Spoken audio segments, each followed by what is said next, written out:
welcome again.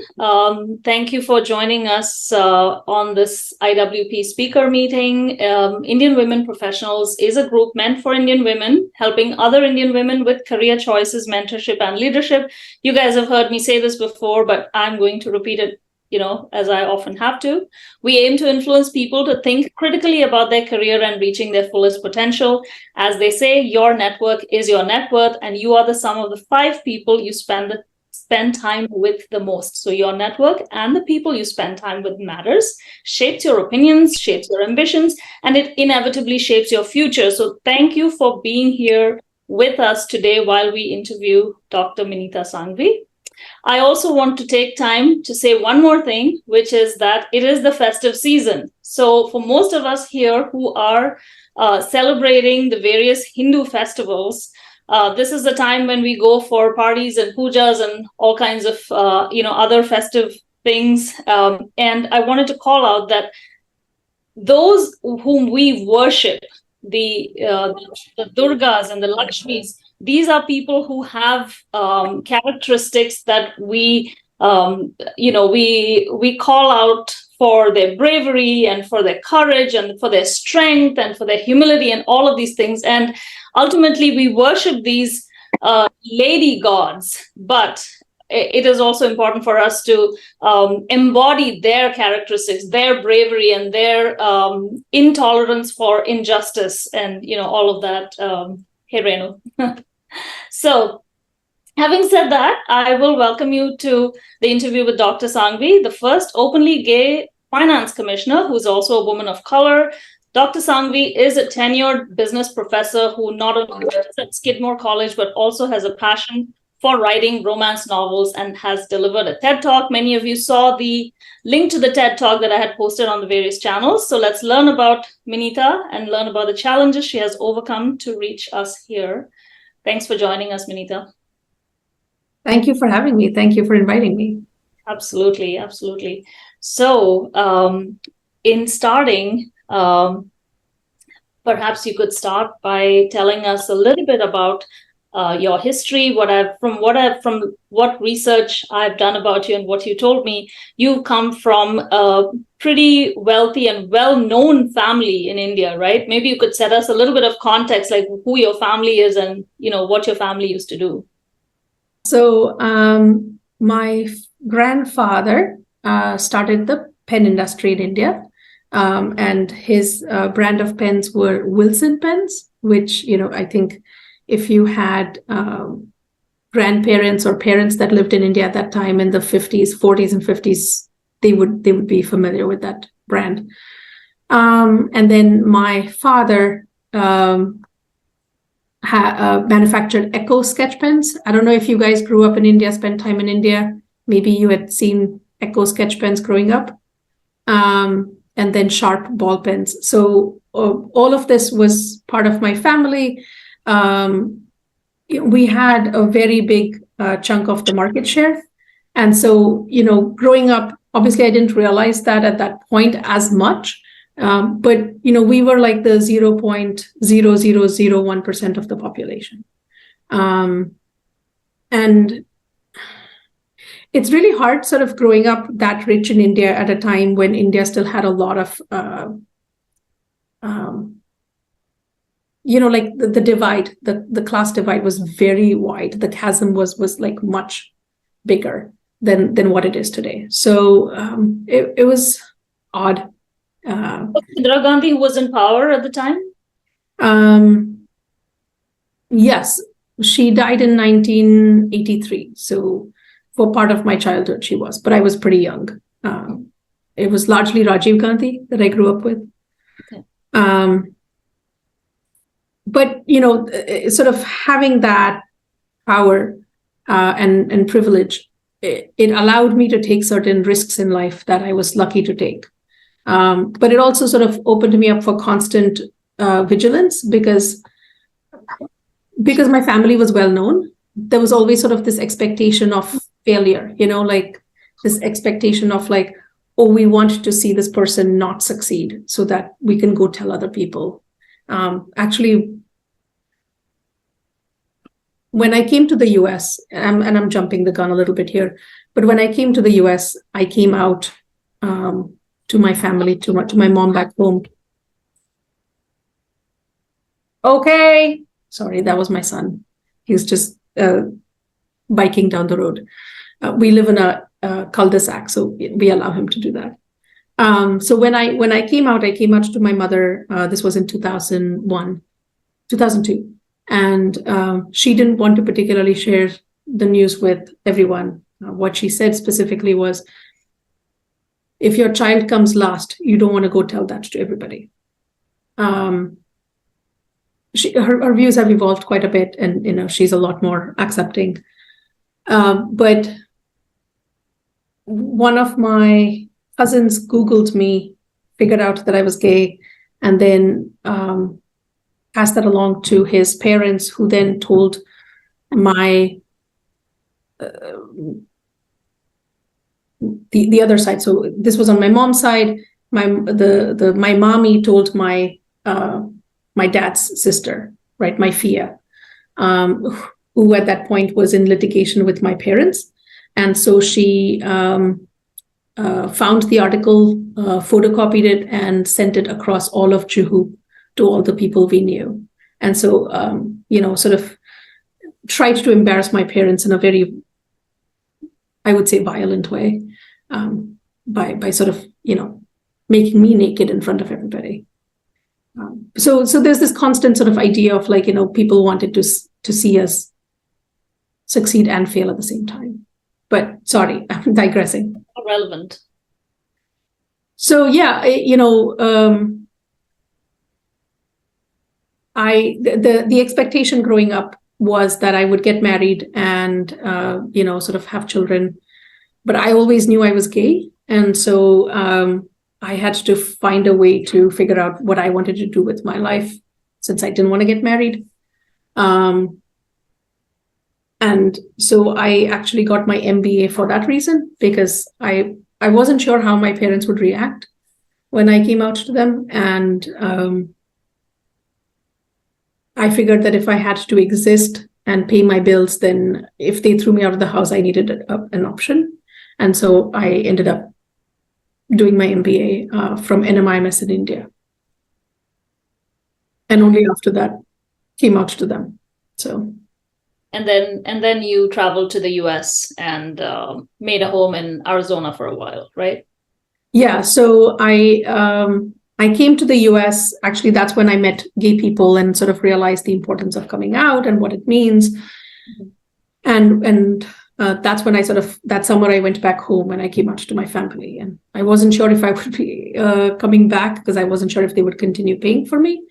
But the important piece, when I came out to my family, was that they loved me. And that was the North Star that always stayed true. And that never wavered.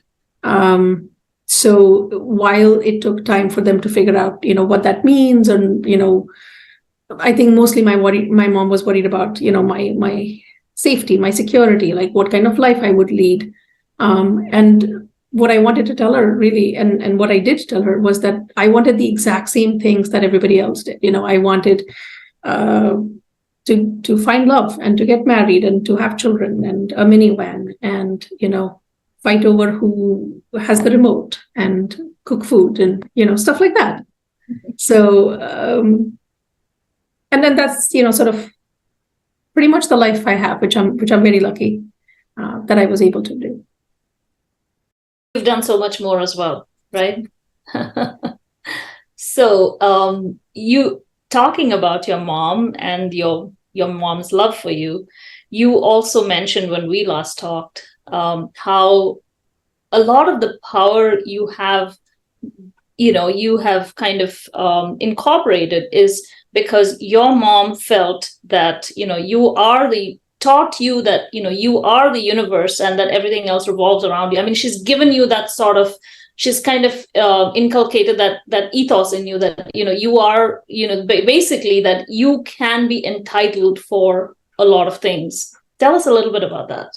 So it's really incredible. I mean, my parents raised three very strong, opinionated women, and they wanted us to speak our mind. They wanted us to be strong women. My mom was always constantly, sort of like, like like there was no space for weakness, right? We had to be strong. We had to be sher bacchas, sort of, right? So this idea of like, I remember this one time when I had gone to do something and there was a really long line. And I was really hungry, and I sort of called my mom being like, hey, listen, this is going to take another 2 hours. I'd rather just come home and do it another day. And she basically was like, too bad, finish the job. And so it's always been sort of, very strongly inculcated in us. We finish the job, you sort of, deal with whatever the issues are. And my parents were facing big issues, right? From labor union strikes to negotiations, discussions with members of parliament. So all of these things we were privy to and we had seen. And, all of that sort of gave us this idea of like, no, like I'm capable of everything. And if my mother can do it, I can do it. And my mom is Durga. I swear she is. So, there's so much of strength in her, and she's made sure that we all know that that's in us. Like we are the sun, and the universe the solar system must revolve around us and not the other way around. And so in many ways, like I was raised in some ways to be the wife, but I was also raised to be like my own little solar system. That's amazing. That is really, truly amazing. We see a lot of sons raised that way. Would be great to see more daughters raised that way as well. Right. Yeah, absolutely. I mean, and, there's this whole idea of, I guess maybe because my parents didn't have sons, but my mom always said, don't take any, abuse at your in-laws. If there's any issues, our house is open to you. You're welcome back home. And she used to say, like, don't take shit from anyone, not even your mother. That's awesome. So just fast forwarding a little bit. So now you've arrived in the US, you are in Arizona, and you mentioned that you didn't quite get the community, the Indian community was not as warm or welcoming as you would have liked it to be, right? So you did face a little bit of prejudice, or probably a lot of prejudice, when you came in here as well. Yeah, I mean, you have to understand, right? Gay rights were not where they are today. And while Tucson was liberal, the Indian community definitely was not. And I had a few very close friends like Roshni, who's here, and Dipti, not the Dipti that's here, my Dipti, and Abha, and the three of us, or the four of us, were very close. But apart from that, the other entire Indian community population, outside of Arizona, like outside of University of Arizona, even like when you go to the grocery store and stuff, they would be like, this is Minita, she's the gay. And it was like there was constant sort of othering. I was never part of the community. I was never part of, and it sort of felt like I was not welcome. And it scares me even today. Like when I go for Indian events, I don't know what people are going to be saying or thinking. So there is this constant sort of a little bit of fear in my heart. Which is frustrating, because I felt like I was rejected by my own community. And thankfully, there was the LGBTQ community that was in Tucson, and they were very accepting. And that sort of became my home base in some ways. But they were all white. And so, I was sort of the outsider even there. So it felt very much sort of living on the margins on both ends. So, when you, once you graduated, and I think you mentioned that you worked for a little bit in Walmart, and then you moved on to tell us about the work atmosphere as you were transitioning from being a student into your first like marketing profession, and then you also moved into being a professor, right, in basically teaching. So tell us a little bit about that transition as well. So it's very interesting. I came to Arizona. I was doing a master's in retailing. My plan was to open stores. I ended up working at Walmart to learn how to do that. But I was also in a relationship in Arizona, which ended disastrously. Well, I think it started disastrously. It ended disastrously. And if, there was that one regret of my life, that will be it. I was like, oh my God, what have I done? But when that ended, I sort of wanted a fresh start and ended up moving to North Carolina. And there I was, looking for jobs and stuff like that. And a friend of mine, so I was interviewing for a job with Wipro for consulting. They wanted someone who could work with some of their retail clients. And a friend of mine who was teaching at UNCG Greensboro said that they needed a professor on a very short notice, that someone had left, and they were wondering if I could fill in that position. And so I ended up in that role sort of by chance, really. I had always imagined teaching, but I'd always imagined teaching as sort of an end goal, like post-retiring, I would teach. And then this opportunity came up and I took it. And my parents, thought that I was absolutely crazy, because I had sort of 3 job offers at that point, and this was the lowest paying job. And they were just like, once you get into teaching, there's no way you can get out of it. And I am so thankful that I did not listen to them, and I took the teaching job, because I have pure joy from teaching. Like, I look forward to Monday mornings, every Monday morning for the past 13, 14, 15 years that I've been teaching now. And my work is my happy place. Not that home isn't. Home is also happy. But I truly love my job.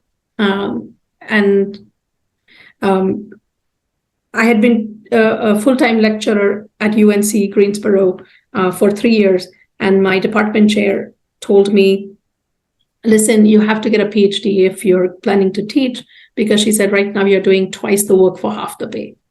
And so I ended up getting a PhD, and then got a tenure track job at Skidmore. And that's in New York, state of New York, right? Yes.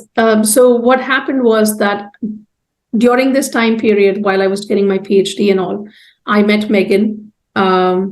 We fell in love right off the bat. I was like, oh my God, this person is incredible. It's a really sweet story. And we decided to get married. So we were engaged then for a year, then we got married. And I was getting on the job market, post PhD. And she said that she wanted, if she was moving states, she wanted to move to a state where our marriage was legal. And at that point of time, marriage was legal only in 11 states. And so those were the states that I applied for jobs. So I ended up having 8 interviews, which turned into 3 second-round interviews. And I got 3 job offers, 2 in Massachusetts and 1 in upstate New York.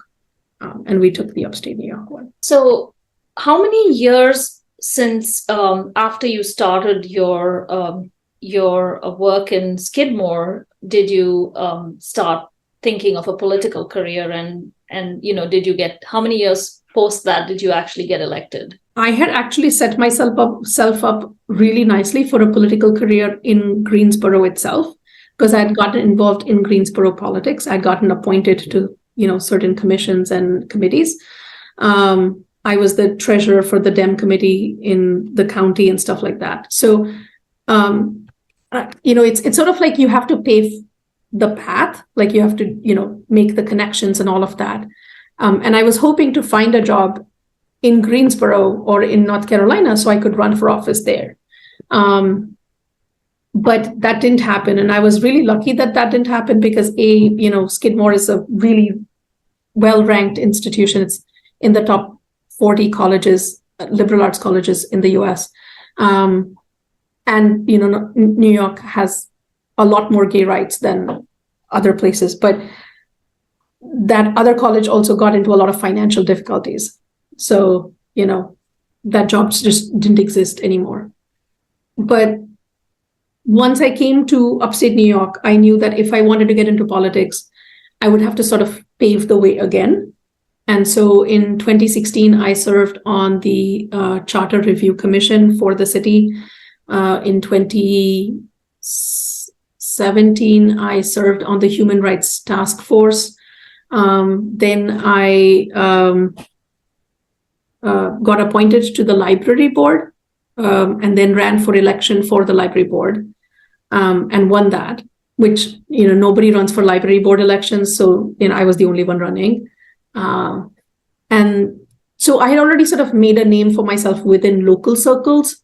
And so when they needed someone to run, the folks reached out to me for the Commissioner of Finance. So when you, assuming if there is someone in this group over here or someone who's listening, after later on when I post this recording, if there's someone who's actually interested in running for any position or wants to get into politics, what would you say are their, pretty much their preliminary steps? Where would they start from? So your local Dem or Republican committee, based on, where you are and what your affiliation is. So if you're a Democrat, find your local Dem committee. If you're a Republican, find your local Republican committee and start, sort of going to their events and they're making connections. A lot of the local officials, like city council, county officials, will have open office hours or will have fundraisers and stuff like that. Start going for those. The more connections you build, within the political circles, the more you get your name out there. And then start telling people, right? Like, hey, I'm interested in running if there is something, because, as women, as immigrants, as women of color, we are often not thought of as the first people they think of when they think of, one of the biggest problems I have is people have a hard time, with my last name, right? They don't know how to pronounce it. So they wouldn't have tapped into me if I hadn't made it very explicit and built those connections to say, hey, have you thought of Minita? So I think that's the biggest key is, making sure that people know, A, that you're interested, and B, that, you have the sort of ability to do it, right? Like most of us are smart. We have, the degrees, we understand some of the pieces that we know well. And the rest, basically, there's no job that, honestly, that Biden can do that I can't. And maybe that's like my mom's voice in my head, but I've met a lot of the, congressmen and women when I'm like, when I was advocating for gay rights, because I spent a lot of time in Arizona and then in North Carolina as an activist advocating for gay rights. And so I did a lot of lobbying with in Congress and in the Senate. And I would meet these guys and I'd be like, you're fine, but I think I can do this. And so, yeah, there's absolutely nothing that, your local congressman or woman is doing that you can't do. So if that's sort of a goal that you have, it's very reachable. We just have to sort of work harder, right, to get there, because they don't know us in the same way. I'm just curious. So you spoke about how much, a lot of strength that was a lot of the strength you have, has come from the voice of your mother in your head, right?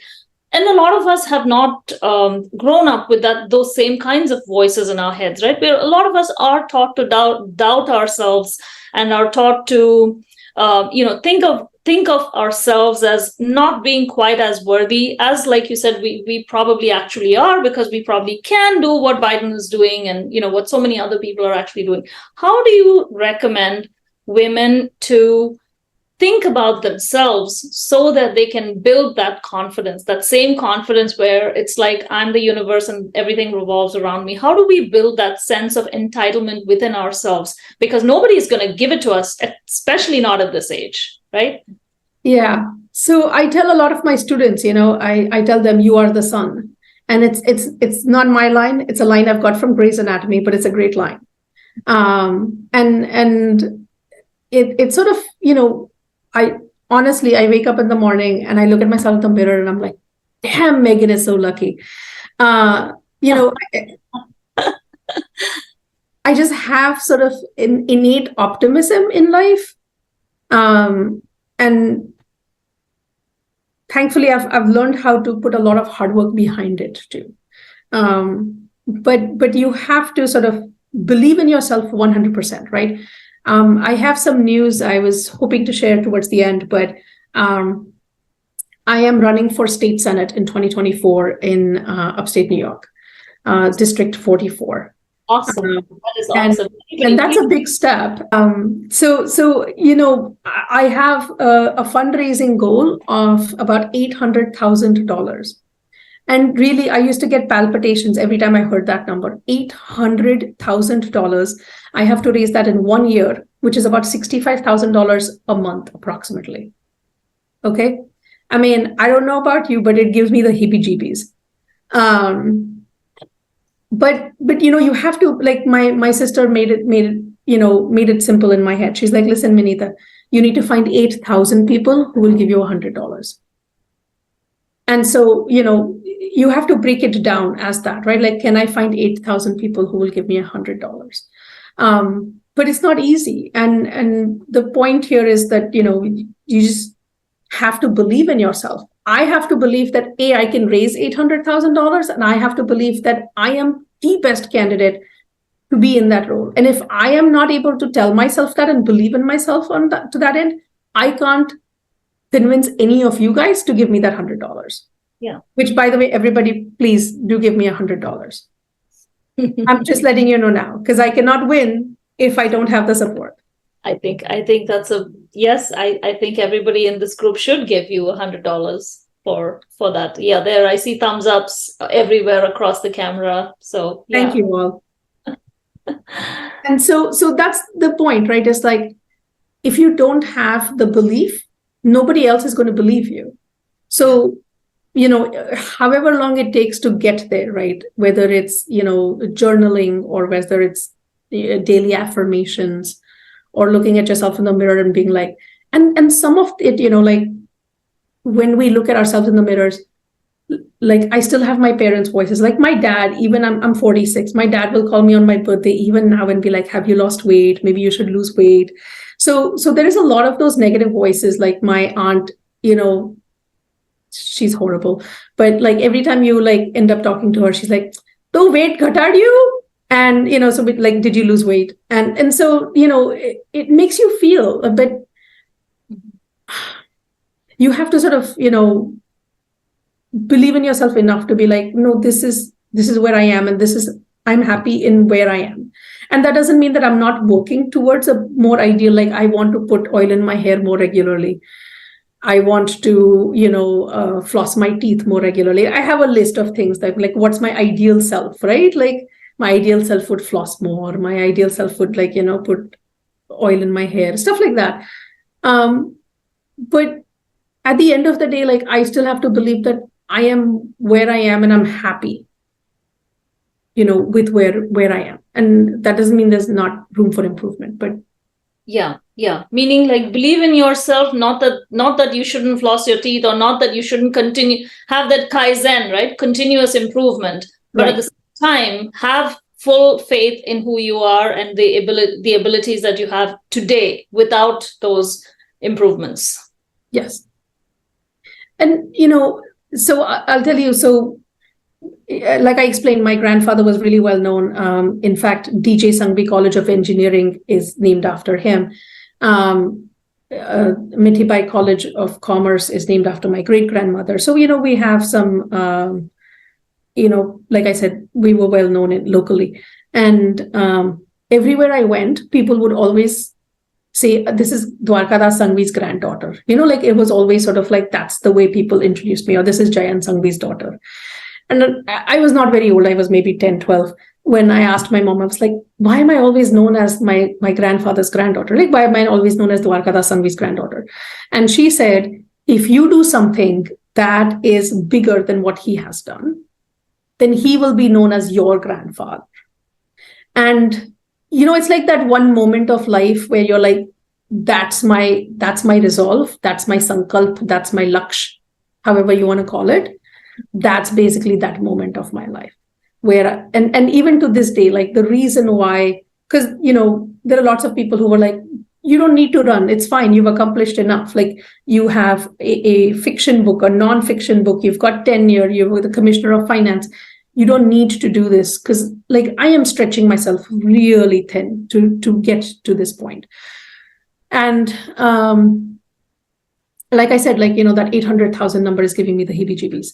So, Megan was like, you don't have to. You can just write your second novel and enjoy. Like you don't need to push yourself. And I was like, but I do, because I feel that this is the moment. Like if I become a state senator, then my grandfather will be known as my grandfather and not the other way around. So someday when I become a congresswoman, he will be known as my grandfather. And to me, that's a big part of my identity or my resolve in life. Kind of crafting that identity for yourself as you versus being someone's granddaughter. Right.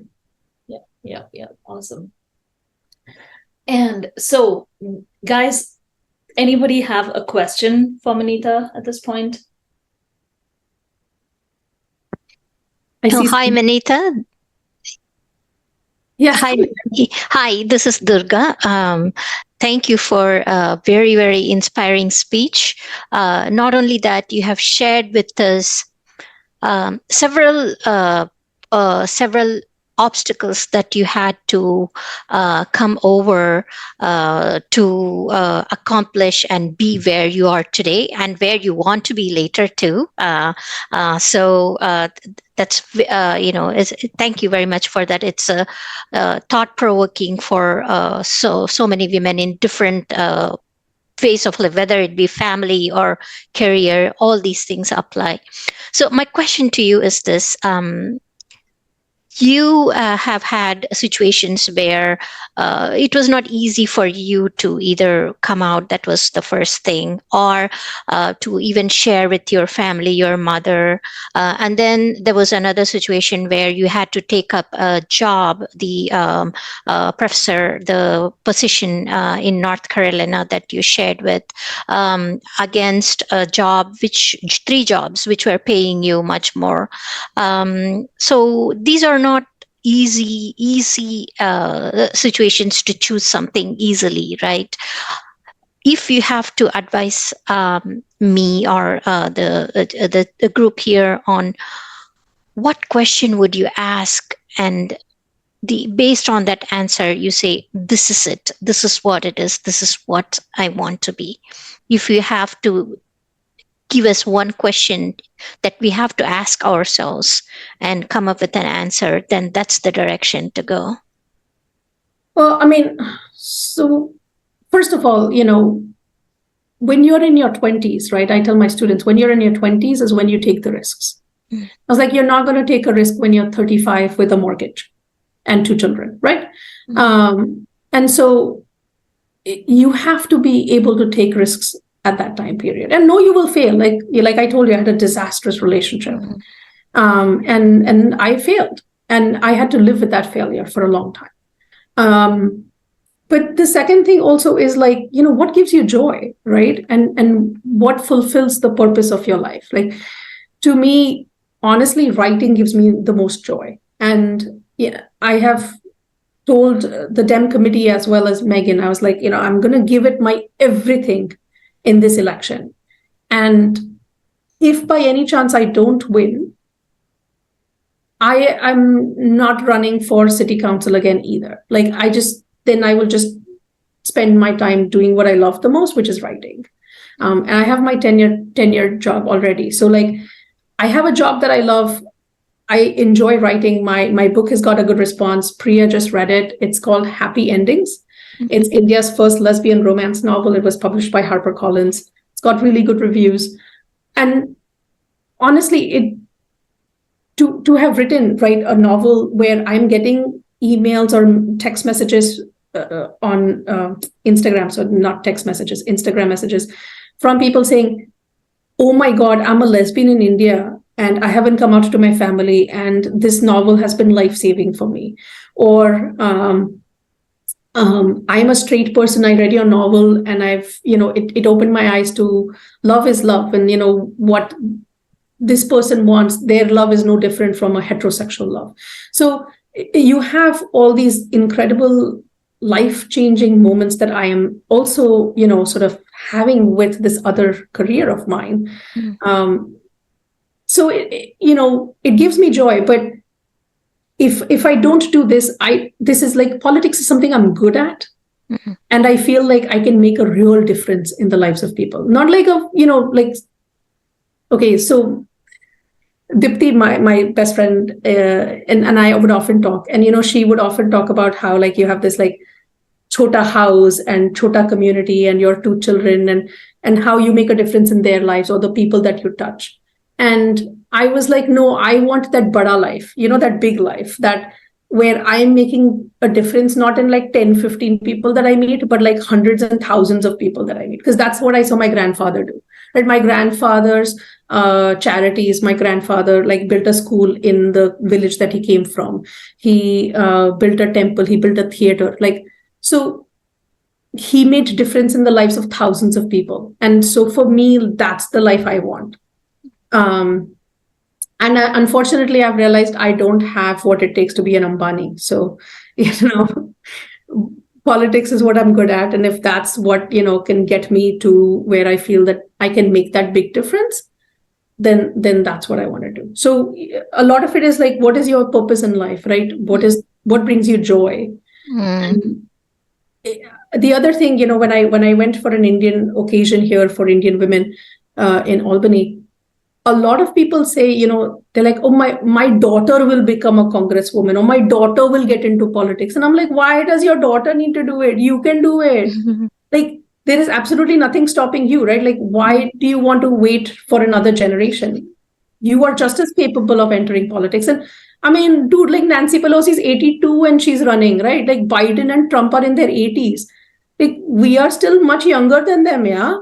So we can still run. Like, there's nothing stopping you from becoming a city council woman at 45, 65, do it. Like, honestly, our voices at the table make a difference. There was a real homelessness problem here in Saratoga Springs. And I was able to find money and put aside money to create a 24/7 low barrier homeless shelter. Like, that's making a difference in the lives of people. I put aside something called participatory budgeting, where the community gets together to decide what projects we want to fund and do in our community. Like, it impacts people in real ways. We've got bike repair workshops through that. We've got a pollinator garden through that. So we are actually doing things, like I feel that I am doing things that impact people. And so obviously that's the key thing, right? Those are the questions that I would ask. I would like to ask a question. Hi, Minita. My name is Sri. And, I mean, it's really interesting to hear your story, very different from what all of us have come up, our backgrounds. My question to you is, so, I'm working, going up in the career and all that stuff. So really busy with, family and career. But I see a lot of stuff that's happening around the world that is, very disturbing, and you want to do something about it, but you don't have as much time to go into politics and things like that. So if you are passionate about an issue where you don't have a lot of time to dedicate, but you want to make a difference, what's the best way to go about it? honestly give money to the organizations, right? I mean, there are people who can do the work, and there are people who can provide the money. So Yeah. if you can provide the money, support the candidates that are doing the work that you like, and support the organizations. Like Megan and I supported Planned Parenthood for many years, because and continue to, because that's something that we strongly believe in. I mean, we grew up in Bombay. I grew up in India, and I came here, and I was like, why are we talking about abortion? Like it just like blew my mind. And then when like Roe v. Wade was overturned, like which we were all expecting, right? Because as soon as Amy Coney Barrett was on the Supreme Court, like we knew that that's what was going to happen. It just sort of, to us, it's a no-brainer, and again, like, I am not saying that somebody should have an abortion. I'm just saying that if you don't want to have an abortion, you don't have it. Nobody's forcing you, right? But if somebody wants to, let them have it. Like it's, dude, like live and let live. So, yeah, I mean, that's what I would say is like, there are lots of us, millions of us who are too busy to do stuff. And when we were in that state, we gave money because that's all we could do. And honestly, there are lots of local organizations where if you have the time to volunteer a couple of hours, that would be great. But if you don't, like, that's fine. So here's another thing, right? Most of the campaigns are volunteer staff. And I, for example, desperately need someone to help me with my social media, with my opposition research, with my website. So if you have like the skills, for example, to do some of those things and want to volunteer for people, so if anybody wants to volunteer here, hello, I'm available. But you can help with those skills too, which are not a lot of work for you maybe, but would be really helpful to someone who doesn't have them. I'm going to call on Vidya, who's very actively involved in a lot of organizations that do things like that. So Vidya, just take note of what Minita said. Can you hear me, Vidya? Yes, I can. Can you hear me? Yeah, Yes. we can hear you, Vidya.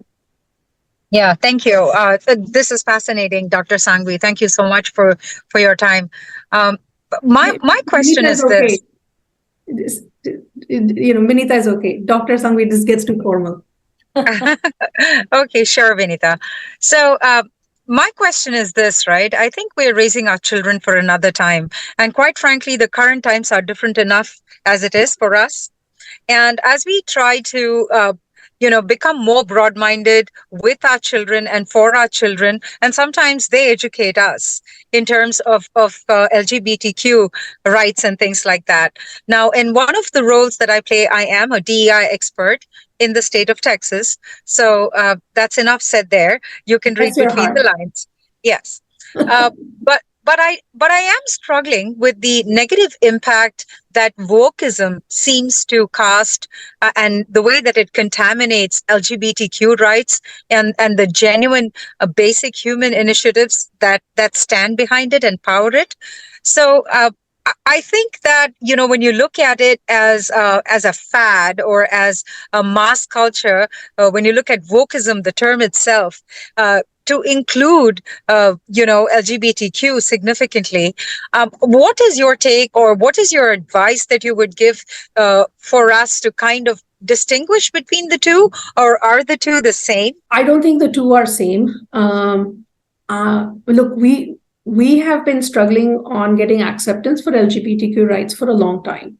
Long before, so my generation and the generation before me, we sort of believe in meeting people where they are and working with them to get them to another stage, right? So not everybody, like my mom didn't necessarily believe gay people should get married, but then she got there.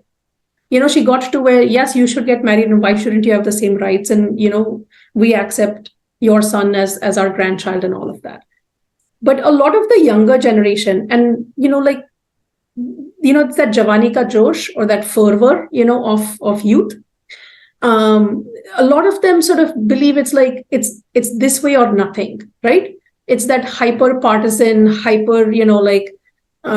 if you don't believe in this, in trans rights, then you're a bigot. If you don't believe in Black Lives Matter, or if you believe that, you should, like, people, that police are not all, murderers, whatever, then you are a racist. And honestly, like, if you can believe both, you can support the police as well as believe that Black Lives Matter. And I think that's the problem with the idea of wokeism, right? Is this constant feeling many times of like doing the wrong thing, or otherwise I'll get cancelled. And trust me, I'm in the classroom every single day with like 18-year-olds. If I was worried about being cancelled, I couldn't do my job. So there is, I think, this notion of what I believe in is that we should meet people where they are, and not reject people or not cancel people. Now, that's not saying that we shouldn't call out people, right? So when the Karens of the world get called out, like the one who called, the police on the guy who told her to leash her dog, in New York, in Central Park. I don't know if you guys remember this, right? That should be called out.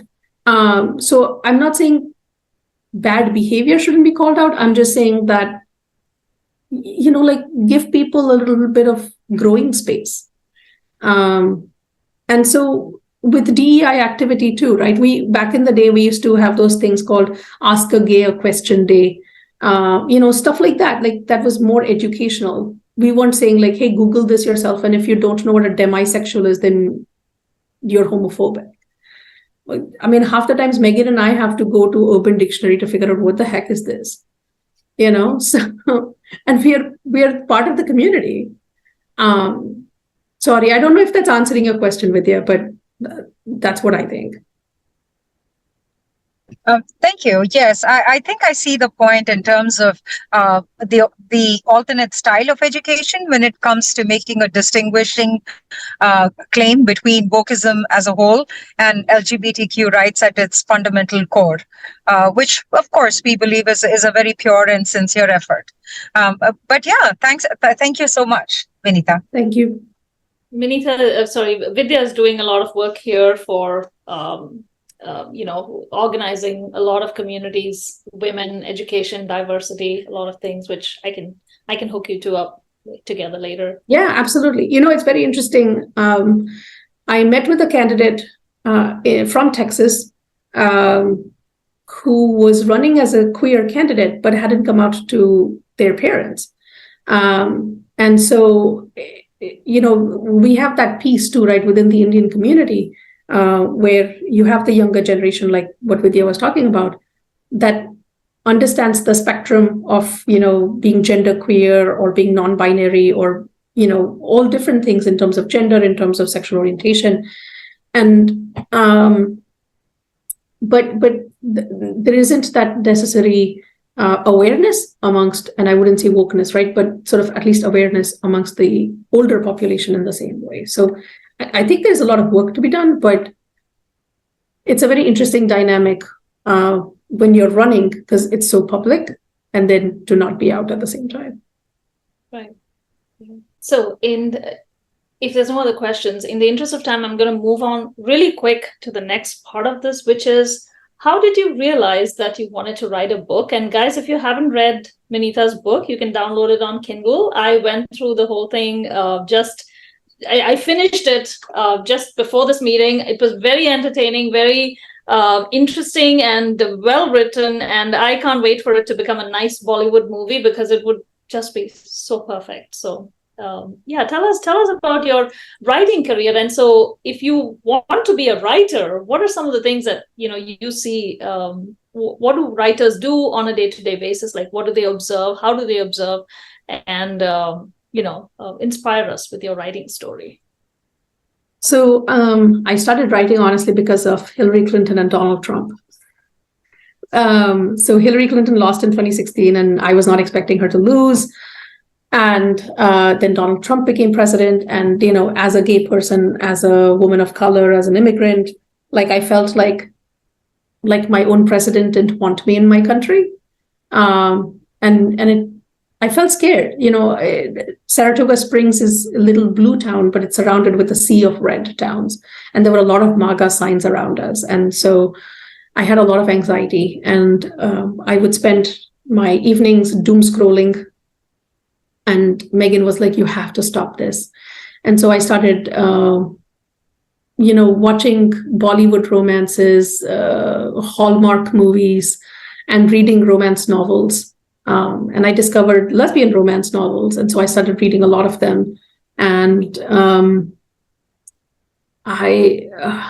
it was the same problem, like when I said, like, I was accepted by the LGBTQ community, but I was like the only brown person in the room often.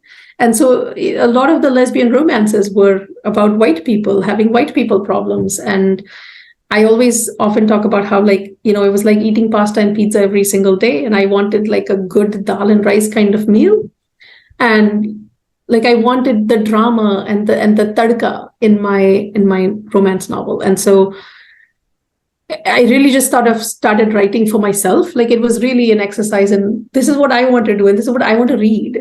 And you won't believe it, but there are lots of times when I read my own novel because I really enjoy it even now.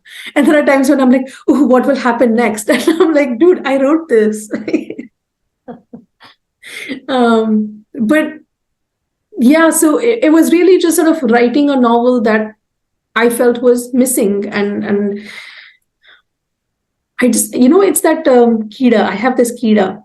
Do you know what I'm talking about? It's like, when you see something's wrong and everybody will pass by it.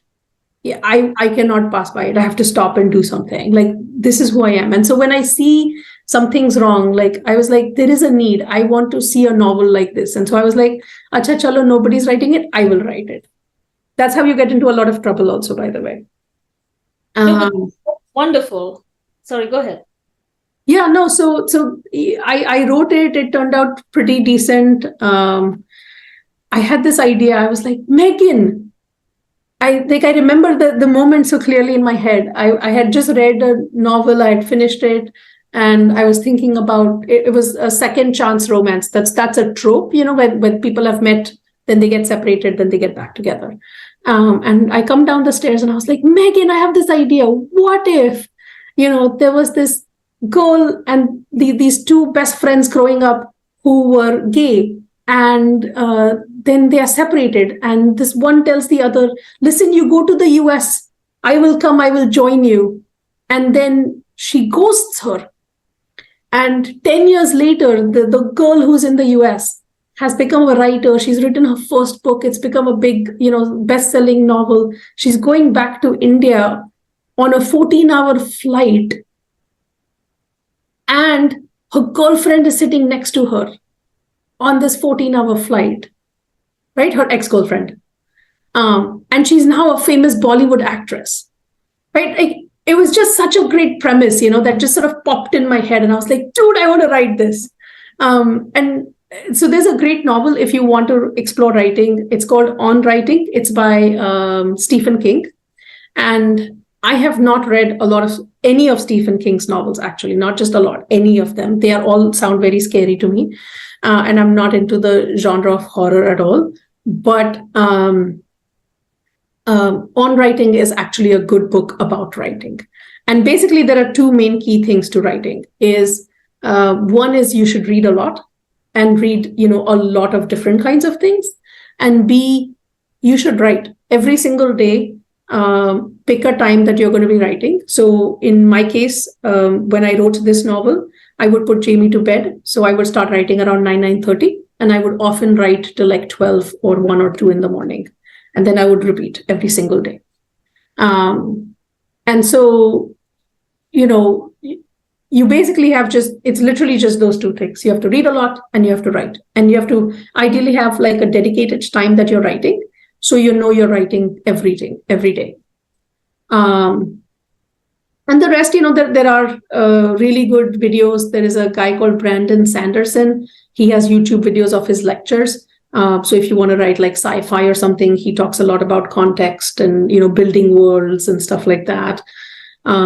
It all depends. Every genre has its own things. So if you want to write mystery, you should go find writers of mysteries. They have their own organizations. So I was writing a romance. So I joined the Romance Writers Association, the RWA. And I went for a workshop that was called the Beats of Romance. So every romance has beats, like where you introduce protagonist A, you introduce protagonist B, you have in the meet cute, which is the industry term, where they meet for the first time. Then you sort of separate them. So there's this whole thing of going from wholehearted, so HOLE, to wholehearted. Oh, okay. Because it's romance. But this idea of everybody is a little incomplete, and this other person will help you become a better version of yourself. So it's not just that I found love, and it's did this person make me also a better person? So there has to be growth in both characters. Interesting. So yeah, that's basically the interesting part. When a lot of the people in the Romance Writers Association use pen names because they don't want to use their real names. And I had already written a nonfiction book. It's called Gender and Political Marketing. And it's published by Palgrave Macmillan for my academic career. And so I asked my friend, I was like, oh, I'm thinking of a pen name. And she was like, why? And I was like, because I don't want my students to Google me and find this book and then read it and be like, oh my God, there's all this raunchy stuff my professor has written. And I don't want my colleagues to see that. And she was like, why not? She's like, you should be proud. Like, you can write this and that. Like, how cool. And I hadn't thought of it that way. I hadn't thought of it as like, this is something I should be proud about. Like, why should I hide it? And so I wrote it with my own name. And I was like, if somebody says something, I'll be like, yeah, isn't it cool? Did you like it? Awesome. So yeah, it's got my own name. And it is an interesting read, a nice, fast, relaxing read, because, for those of us who have, it's we all are kind of addicted to Netflix and the next series and all of that. So this is a nice way, I feel, a nice segue to get into reading, which is always a good habit for all of us. So any other questions, you guys? I know Vidya was asking about your district number. Maybe you can give that. Sorry. I will be representing SD. It'll be, Senate District number 44 in New York State. But I'll tell you what, I'm planning to announce. So I haven't announced yet to, the greater community, because technically I'm running for re-election for my Commissioner of Finance position, which is happening right now in November, but I'm running unopposed. So, 99.999% I'm going to win. But as soon as that happens, I'm planning to announce on December 1st, which is my mother's 75th birthday. So yeah, that basically, once like we have the website and stuff set up, I'll post it so that everybody can remember me. We will. Any other questions, you guys? Thank you, everybody. Awesome. I see here there's lots of congratulations and stuff. So thank you. Best wishes. I'm seeing the chat right now. Sorry, it's been hard to see it while I'm. No worries. I was keeping an eye on the chat. So I think your messages are very powerful, Minita. Like the very fact that your journey and the strength that you derived from your mother, I think we all have sources of strength that we can draw upon, that we just don't keep it in mind, but we actually do. We actually do have, a lot of us do have strengths. And if not, you ladies, this network is here for that. Anyone lacks strength, just call me and I will pass it to you on the phone or online or however, whatever form I can. So that's what the network is for. And as I had said in the beginning of the call today, this is the festive season, and when you go out celebrating, remember that the Durga whom you are worshipping is a symbol of strength and power, and will not tolerate injustices and anything of that sort. So just remember that as well. And I think, Minita, thank you so much. This was wonderful. I loved the message. I loved, all the inspiration that you've given us here. Oh, I mean, thank you so much for having me. I really appreciate, especially like sort of connecting to people sort of, outside of New York State. It's always nice to talk to people, and my own community, even better. Yeah. Keep visiting us. I mean, and listen, anytime you want, like, anybody to build you up and tell you that you're the sun, you feel free to email me. I will be happy to do that.